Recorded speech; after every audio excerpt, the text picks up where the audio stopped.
सुबह की पहली किरण जब वादियों पर पड़ी तो वहां एक अजीब सी खामोशी थी। हवा नहीं चल रही थी और चारों ओर सब कुछ स्थिर था। अचानक वादी हिज्र में एक दर्दनाक चीख गूंज उठी। कोई हिलने डुलने की हिम्मत नहीं कर पा रहा था। तभी एक पहाड़ी चट्टान बीच से फट गई और धूल के साथ से रोशनी फैल गई। इस धुआं धूप के बीच से एक अजीब ऊंटनी बाहर आई, जिसकी मौजूदगी ने हर किसी को कांपने पर मजबूर कर दिया। किसी ने धीरे से कहा, यह साले अल सलाम की निशानी है। ये वादियां कभी उस कौम की थीं जो अपनी नादानी और जुल्म के कारण विनाश की राह पर थी।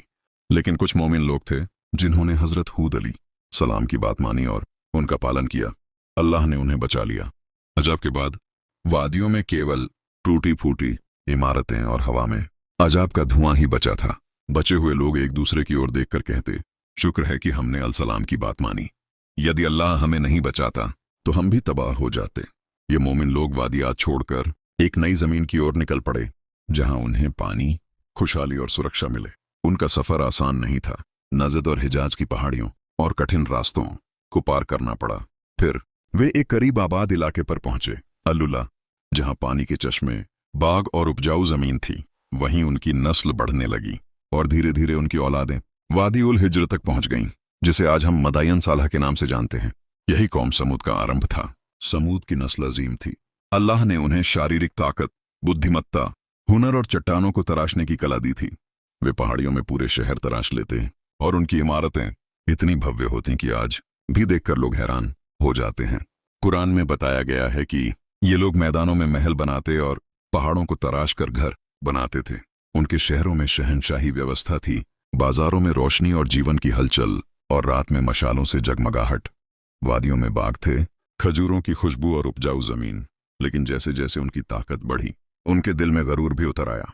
उन्होंने अपने बनाए हुए बुतों को माबूद बना लिया और अल्लाह की ओर से मिली नेमतों को भूल गए। उनका कहने का मतलब था कि हमसे बड़ा कोई नहीं और हमारी ताकत हमें सर्वशक्तिमान बनाती है। उन्होंने कमजोर लोगों पर जुल्म किया, उनके हक छीने और अपने कानून को सर्वोपरि माना।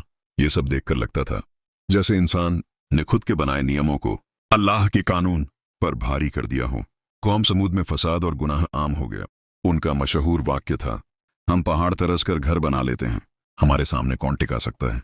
उन्होंने अपनी ताकत को अल्लाह की नेमत समझ लिया था और यही उनकी सबसे बड़ी भूल थी। इसी वादी में उबैद बिन मस के घर एक नूरानी बच्चा पैदा हुआ, सालेह अलैहिस्सलाम। सालेह का बचपन ही अलग था। उनके व्यक्तित्व में नरमी, बुद्धिमत्ता, गहराई और हक की ओर झुकाव स्पष्ट था। उनके बुजुर्ग अक्सर कहते, ये लड़का आम नहीं, इसमें सोच की गहराई है। जब वह जवान हुए तो उनका रवैया पूरी तरह अलग था। दुनिया की चमक उन्हें आकर्षित नहीं करती थी। वह अक्सर अकेले समय बिताते और अल्लाह की याद में मग्न रहते। एक रात अल्लाह ने उन्हें नबूवत का पद दिया।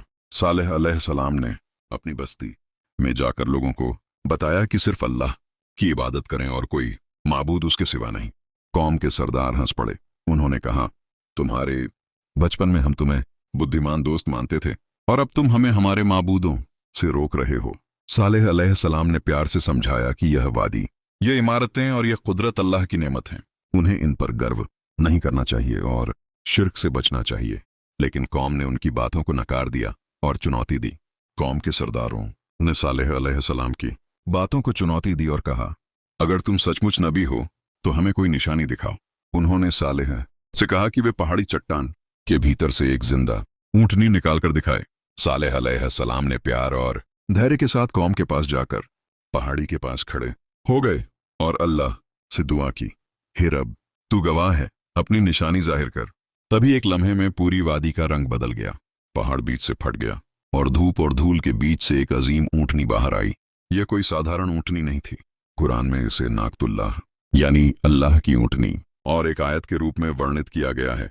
उसकी हैरत अंगेज मौजूदगी और आकार ने कौम की आंखों को चौंका दिया। यह मौजज़ा यहीं रुकता नहीं था। ऊंटनी पूरे दिन वादी के कुएं से पानी पीती थी और उस दिन कुआं पूरी तरह सूख जाता था। लोग परेशान हो जाते क्योंकि कुएं का पानी खत्म हो जाता था। लेकिन अल्लाह ने इसका मुआवजा भी दिया। अगले दिन वही कौम ऊंटनी के दूध से तृप्त हो जाती थी। इतना दूध कि हर घर, हर जानवर और हर बच्चा अपनी जरूरत पूरी कर लेता था। इसका मतलब था कि एक दिन ऊंटनी का पानी और अगले दिन लोगों का पानी। यह अल्लाह की योजना थी, एक इम्तिहान और एक शिक्षा। लेकिन कौम समूद ने इस इम्तिहान को भी बर्दाश्त नहीं किया। उनके सरदारों का गर्व फिर से उभर आया। उन्होंने कहा, हमारी आज़ादी छीन ली गई है, अब एक ऊंटनी हमारे पानी पर हुकूमत करेगी। जब कुछ लोग ईमान लाने लगे तो सरदारों ने हिरासत और लालच के साथ साजिश रची। उन्होंने तय किया कि इस निशानी को मिटा देना चाहिए ताकि सालेह की इज्जत भी मिट जाए और उनका प्रभाव खत्म हो जाए। एक अमीर औरत ने प्रस्ताव रखा कि जो कोई ऊंटनी को मार देगा वह उसकी बेटी से शादी कर सके। नौजवान तैयार हो गए और उसी रात ऊंटनी का पीछा करने के लिए निकल पड़े। ऊंटनी जब पानी पीकर वापस जा रही थी तो उनमें से एक ने तीर चलाया। ऊंटनी का पांव जख्मी हो गया और फिर सभी ने मिलकर उस निशानी को कत्ल कर दिया। कौम चीख उठी, हमने ऊंटनी को मार डाला, अब सारा पानी हमारा है। यह वही जुर्म था जिस पर अल्लाह ने अजाब का वादा किया था। सालेह अलैहिस्सलाम आए। उनका चेहरा पीला और आंखों में आंसू थे। उन्होंने कहा, कौन तुमने क्या किया? अल्लाह की निशानी का कत्ल कर दिया। अब तुम्हारे पास केवल तय दिन बचे हैं। पहली नजर में अजाब दिखाई नहीं दिया, लेकिन अल्लाह का काउंटडाउन शुरू हो गया। पहले दिन कौम के चेहरे जर्द और थके हुए नजर आए। दूसरे दिन उनकी त्वचा सुर्ख और हवा गर्म हो गई, आसमान लाल हो गया। तीसरे दिन चेहरे सिया पड़ गए, वादी में मौत की बू फैली और कौम महसूस करने लगी कि गलती हो गई है। फिर फज्र से पहले ही आसमान कांपा, पहाड़ हिले और जमीन से एक खौफनाक आवाज उठी। उसके बाद एक ऐसी चीख गूंजी कि दिल फट गए और रूहें शरीर से अलग हो गईं। कौम समूद के सभी लोग अपने घरों में उल्टे पड़े रह गए। कुरान में आया है कि यह एक चीख थी जिसने उन्हें पकड़ लिया और यही उनकी मौत का कारण बनी। सालेह अलैहिस्सलाम वादी के किनारे खड़े होकर बोले, मैंने तुम्हें समझाया था मगर तुम नसीहत को पसंद नहीं करते थे। इस घटना ने हमेशा के लिए यह साबित कर दिया कि जब कोई अल्लाह की निशानी को नकारता है तो इमारतें या धन उन्हें बचा नहीं सकते। केवल ईमान और नसीहत ही सुरक्षा प्रदान करती है। यह कहानी न केवल कौम समूद की विनाश की है, बल्कि यह आज भी इंसानों को चेतावनी देती है कि जब शक्ति और दौलत का गर्व इंसान के दिल में घुस जाए तो वह अल्लाह की नेमतों की कदर नहीं कर पाता। सालेह अलैहिस्सलाम का धैर्य और कौम समूद की बर्बादी के बाद वादी में खामोशी छा गई। पहले जो जगहें जीवंत और रोशनी से जगमगाती थीं, अब केवल टूटी फूटी इमारतें और धूल के ढेर रह गए थे। वादियों में पहले की हलचल, बाजारों की आवाज, बागों की खुशबू और खजूरों की मिठास अब सिर्फ याद बनकर रह गई थी। यह खामोशी कौम की नाफरमानी का सबूत थी और यह दर्शाती थी कि शक्ति और दौलत का गर्व इंसान को कैसे विनाश की ओर ले जाता है। सालेह अलैहिस्सलाम वादी के किनारे खड़े थे और उनके चेहरे पर दुख और पीड़ा साफ झलक रही थी। उन्होंने कहा, मैंने तुम्हें समझाया था, तुम्हारे पास कई अवसर थे लेकिन तुमने नसीहत को ठुकरा दिया। आज तुम्हारी ताकत और दौलत भी तुम्हें बचा नहीं पाएगी। उनका संदेश साफ था, ईमान और अल्लाह की आज्ञा के बिना सबसे बड़ी ताकत भी बेकार हो जाती है। पहाड़ों के बीच से निकली ऊंटनी का मोजा केवल एक चेतावनी थी। उसका पानी और दूध कौम के लिए जीवन का साधन थे, लेकिन यह भी उनके लिए एक इम्तिहान था। एक दिन ऊंटनी का पानी और अगले दिन लोगों का पानी। इस व्यवस्था ने उन्हें यह सिखाया कि अल्लाह की नेमतें इंसान की समझ और संयम के बिना सुरक्षित नहीं रह सकती। कौम ने इसे नजरअंदाज किया और परिणाम उनकी आंखों के सामने था। जिन लोगों ने सालेह अलैहिस्सलाम की बात मानी थी वे अपनी जान बचाने में सफल रहे। उन्होंने पहाड़ियों और दूरस्थ इलाकों की ओर भागकर अपने जीवन को सुरक्षित किया। मगर जो लोग अपनी ताकत और दौलत पर गर्व करते रहे उनका अंत भयावह था।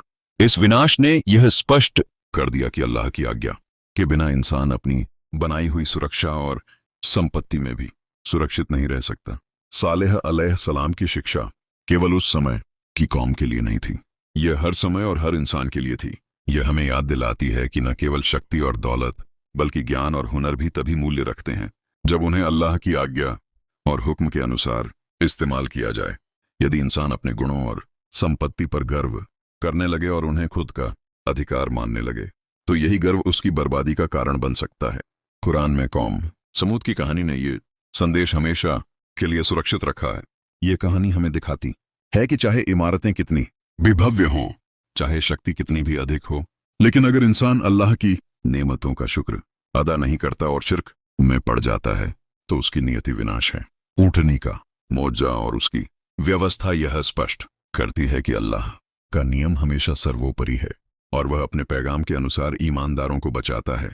सालेह अलैहिस्सलाम ने अपने कौम को बार बार समझाया। उन्होंने कहा कि यह वादी, यह बाग, यह पानी और यह इमारतें केवल अल्लाह की नेमत हैं। इन्हें अपनी ताकत और समझ का कारण मत समझो। शिर्क मत करो और ईमान को थामे रहो। लेकिन कौम की आंखें गर्व और लालच से अंधी थीं। उन्होंने न केवल निशानी को मार डाला बल्कि अपने ही विनाश की नींव रख दी। इस बर्बादी ने यह भी स्पष्ट किया कि अल्लाह की आज्ञा का पालन करना और ईमान की राह पकड़ना ही इंसान को असली सुरक्षा देता है। चाहे कितनी भी भव्य इमारतें हों, चाहे कितनी भी संपत्ति हो, यदि ईमान नहीं है तो सब व्यर्थ है। ऊंटनी का मौजज़ा केवल चेतावनी नहीं बल्कि एक शिक्षा थी, जीवन की सही दिशा का पाठ। सालेह अलैह सलाम की कहानी आज भी हमें यही याद दिलाती है कि इंसान का सबसे बड़ा पूंजी उसकी ईमानदारी और अल्लाह की आज्ञा का पालन है। चाहे समय कितना भी बदल जाए, चाहे समाज की दशा कैसी भी हो, यह शिक्षा हमेशा सटीक और प्रासंगिक है। अल्लाह की नेमतों का आदर करना और शिर्क से बचना ही जीवन की असली सुरक्षा और सफलता का मार्ग है।